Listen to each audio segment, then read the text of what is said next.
Hello, and welcome back to Behind the Walls of the World's Psychiatric Hospitals. I'm your host, Dr. Sarah Gallup, and today I have a short, different kind of episode for you.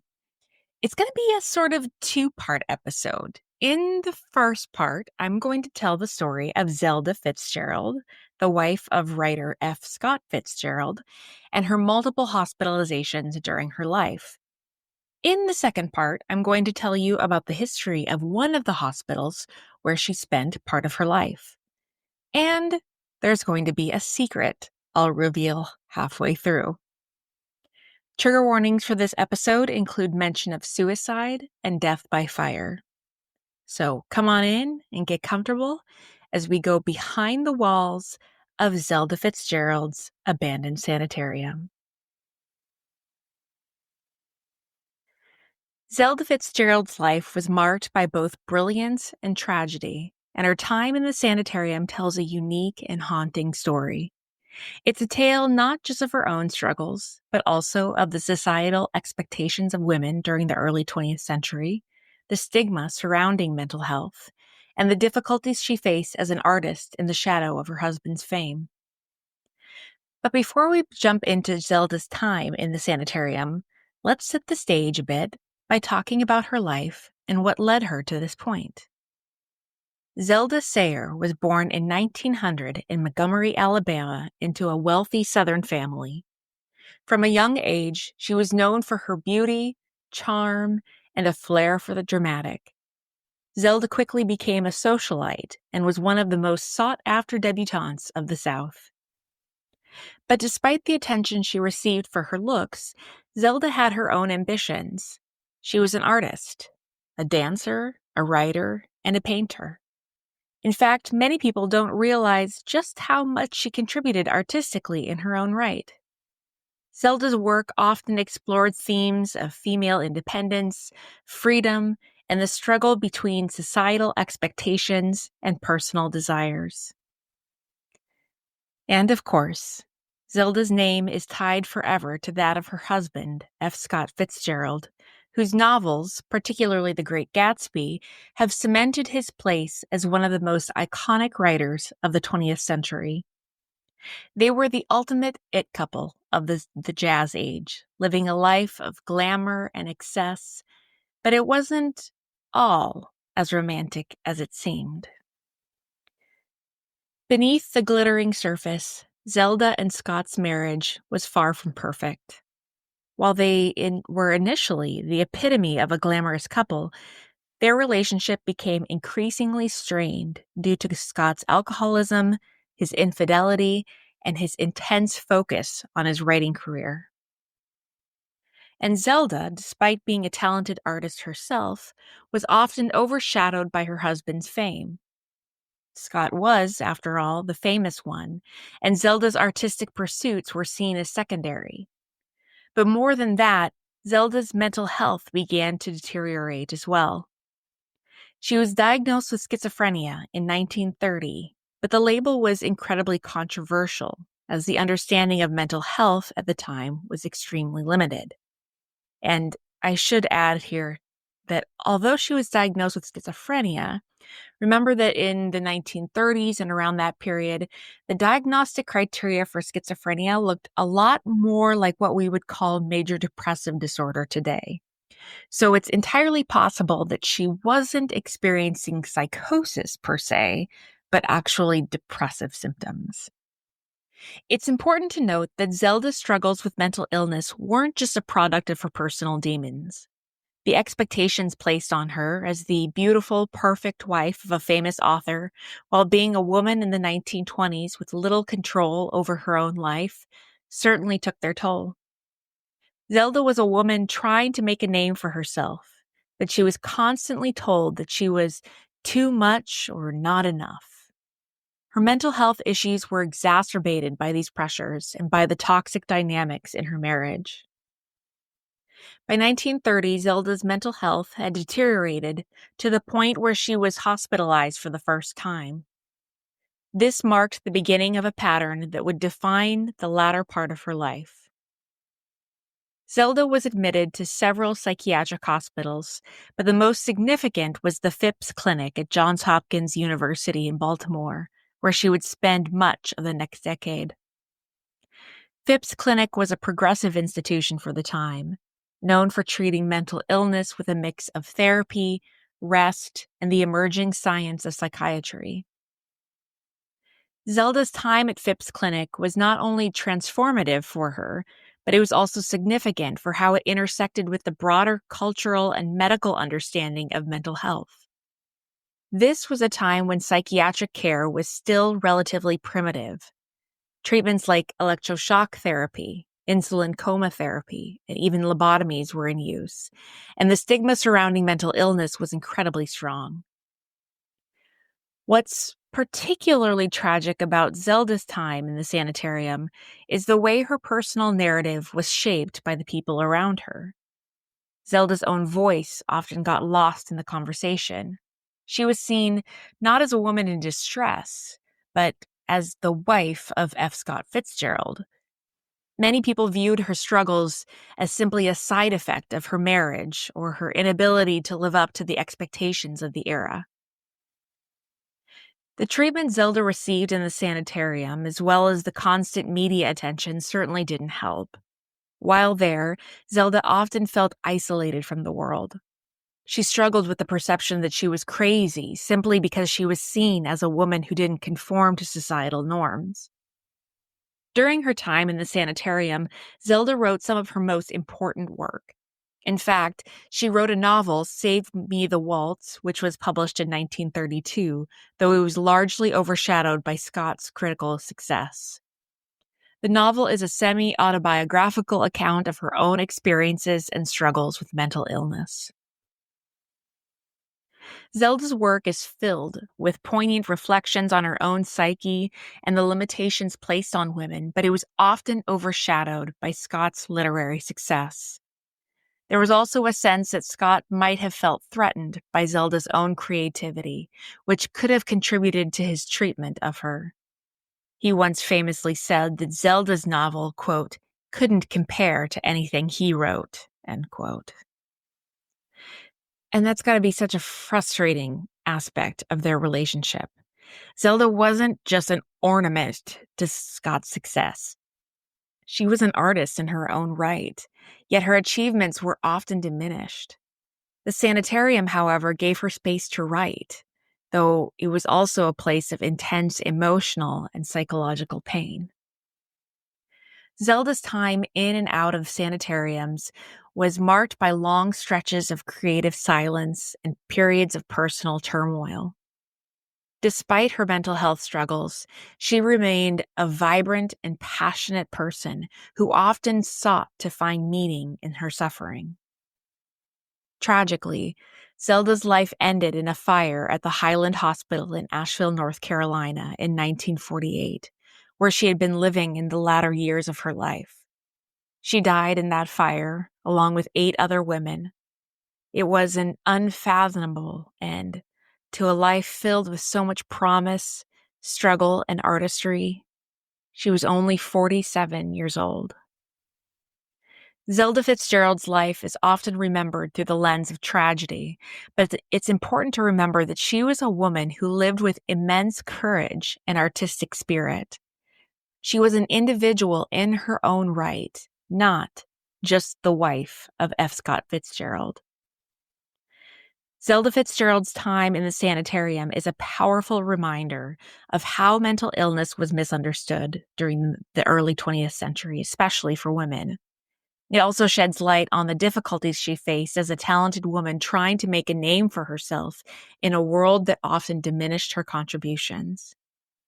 Her story is a poignant one that reminds us that sometimes the greatest legacies come not from the well-known narratives, but from the voices that struggle to be heard.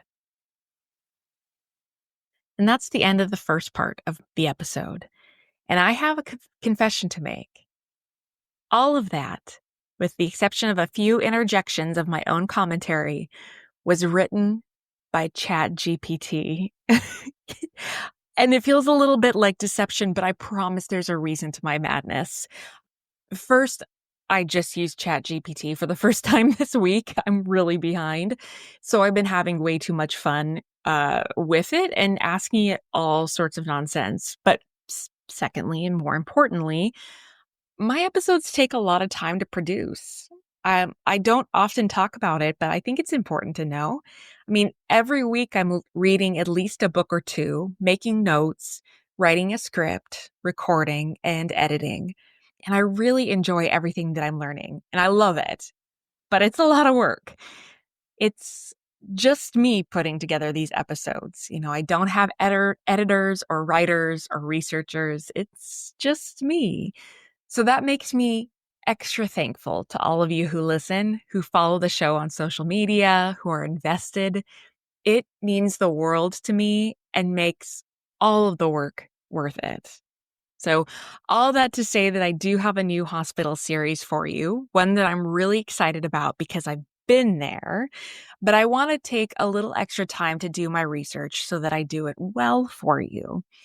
And that's where the idea of this non-traditional episode came to mind, because I've really wanted to tell the story of Zelda Fitzgerald since I started the show, but I just haven't really known where to fit her in. So I hope you'll indulge me while I have a little random episode thrown in the mix.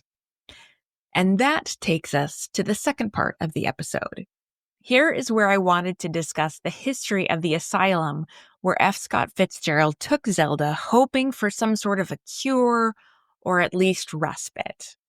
This is an article from Atlas Obscura written by Luke Spencer that was one of the very first articles I read before I even started this podcast.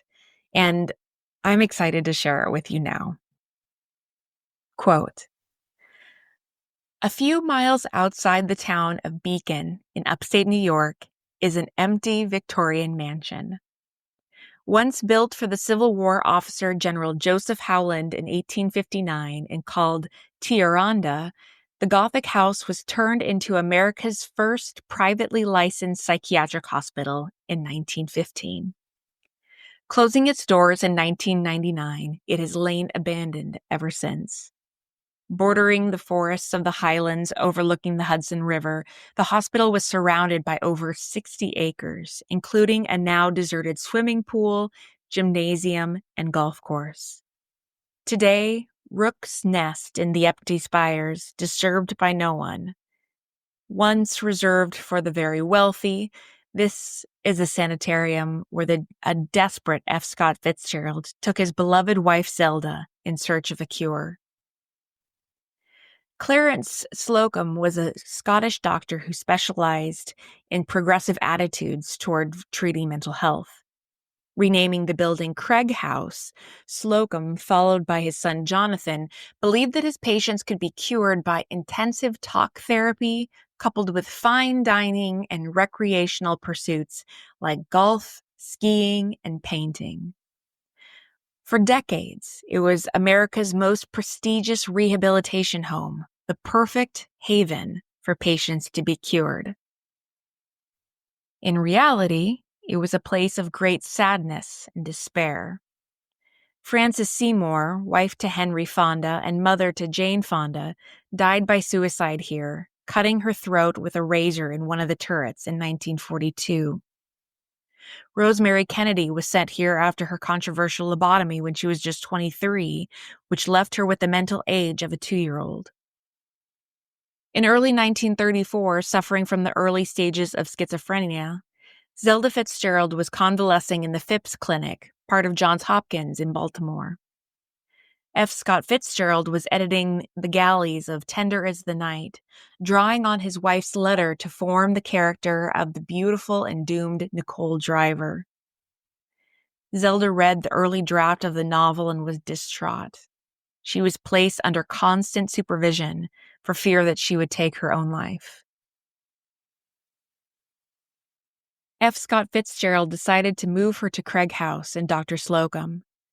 An archive of their correspondence and of her treatment is available at the Princeton University Library and makes for poignant reading. He wrote, quote, "I left my capacity for hoping on the little roads that led to Zelda's sanitarium," end quote. She would spend her time there playing golf and painting in between sessions with Dr. Slocum. She wrote to Scott, quote, "There is everything on earth available, and I have a little room to paint in with a window higher than my head, the way that I like windows to be," end quote. But for Zelda, no cure would be found among the sloping lawns and green fairways of Craig House. The monthly fees of the hospital were $750, expensive for 1934, especially for a struggling author. As her condition worsened and the bills became unmanageable, Scott arranged for her to have her moved to a cheaper hospital, the Highland in Asheville, North Carolina. And if you recall what happened here from the first part of the episode, you already know what a tragic decision that would be. But the last letter Zelda ever wrote to Scott would be from the Craig house. Quote, "Whenever you are ready to make the change, I will be ready to go. I am awfully homesick in spite of the beauties of this place." End quote. The lives of the golden couple of the Jazz Age ended in tragedy. Seeing each other for the last time in 1938, Scott moved to Hollywood to work as a writer, where his increasing alcoholism led to his own death in 1940. Zelda died in 1948 when a fire broke out in the kitchen at Asheville Hospital. Locked in her room awaiting electroshock therapy, she burned to death. The once exclusive hospital closed in 1999. But the tragedy of the house doesn't end there. It was bought in 2003 by Robert Wilson, a Wall Street hedge fund manager. In December of 2013, aged 87 and recently diagnosed with a stroke, he jumped out of the window of his Upper West Side apartment building to his death. Visiting today, it is a silent and haunting place.